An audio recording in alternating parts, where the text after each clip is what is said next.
একটা সালোয়ার করতে গেলে কাপড়টিকে প্রথমে 4 ভাঁজ করতে হবে। এরকম করে 4 ভাঁজ করে নেবে,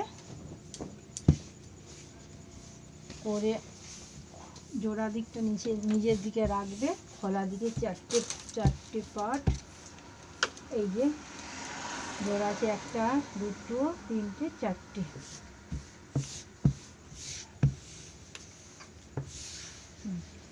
এবার চুড়িদারটা সালোয়ারটার মাপ আছে তোমার, ঝুল আছে 39 আর মুহুরি আছে 13। তাহলে 39 থেকে আমি 7 ইঞ্চি বিয়োগ করব।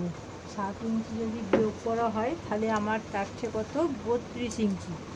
আর নিচে মোড়ার জন্য বা বকম লাগানোর জন্য 2 ইঞ্চি নিলাম, 2 ইঞ্চি। তাহলে আমি এখান থেকে লম্বা 32 ইঞ্চি নিলাম। হাফ ইঞ্চি সেলাই মার্জির জন্য নিলাম। মুহুরি 13কে যদি 2 দিয়ে ভাগ করা হয় তাহলে হচ্ছে তোমার 6.5 আর হাফ ইঞ্চি সেলাই মার্জিন, তাহলে আমি 7 ইঞ্চি নিলাম।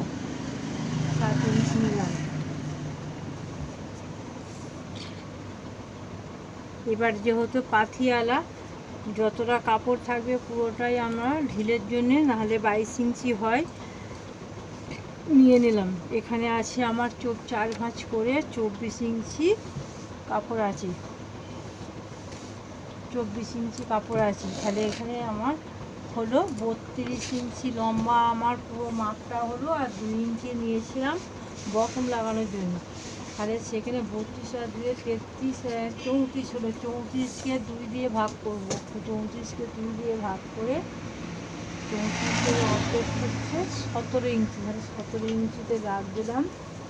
দাগ দিয়ে মুহুরিটা যেটা নিয়েছিলাম সেখান থেকে আমি এমনি দাগ দিয়ে নিই, কিন্তু তোমাদের দেখানোর জন্য আমি নিলাম, একটা স্কেল নিলাম, স্কেলটার সাহায্যে এরকম করে দাগ দিয়ে দেবে।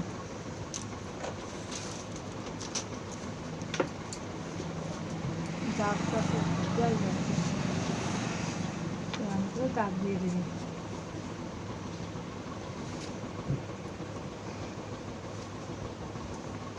তারপর এটাকে আমরা কাটবো। লম্বা যেটা 32.5 ইঞ্চি নিয়েছিলাম এখান থেকে কেটে দিলাম। আর 2 ইঞ্চি তো আমরা নিয়েছি বকম লাগানোর জন্য।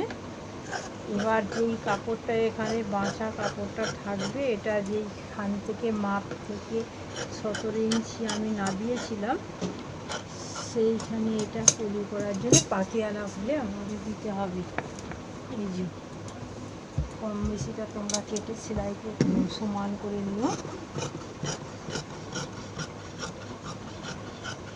সমান করে নিও।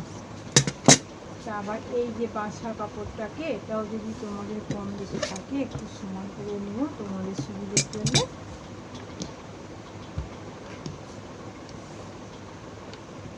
একটু সমান করে নিও। এবার এটাকে এইখানে নিয়ে এই যে 17 ইঞ্চি নামিয়েছিলে, এই 17 ইঞ্চি এখানে কাপড়টা তুমি বসাবে। তাহলে এটা কলিও হয়ে গেল। আবার তোমার পাতিয়ালার কাপড়টা, পাতিয়ালা যত ঢিলে হয় ততই ভালো হয়। তার জন্য আমরা কাপড়টা এখানে দিই।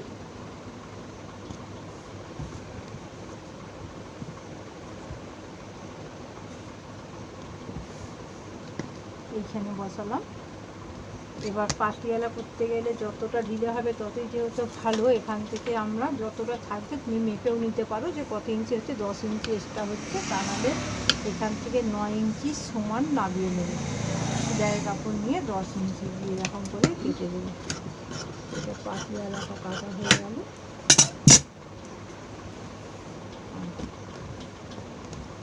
এবার কোমরপটি,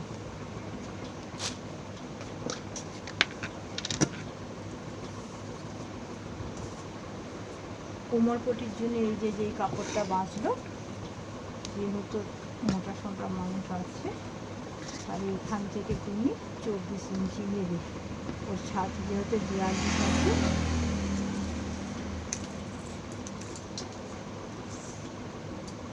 এখান থেকে 24 ইঞ্চি আমি 25 ইঞ্চি নিচ্ছি, কেন আমাকে সেলাইয়ের জন্য তো ধরতে নিতে হবে। এবার এখান থেকে 7 ইঞ্চি বিয়োগ করেছিলাম যেহেতু, তাহলে এখান থেকে 7 ইঞ্চি আমি নেব এর জন্যে, মানে যেটা বাদ দেওয়া হয়েছিল, আর 2 ইঞ্চি নেবো কোমর পর্যন্ত। মোট আমাকে নিতে হবে 9 ইঞ্চি কাপড়। তাহলে 9 ইঞ্চি কাপড় নিতে গেলে এখান থেকে আবার আমাকে এটা জুড়তে হবে। এটাকে এখন জুড়ে দিলে 9 ইঞ্চি হয়ে যাবে।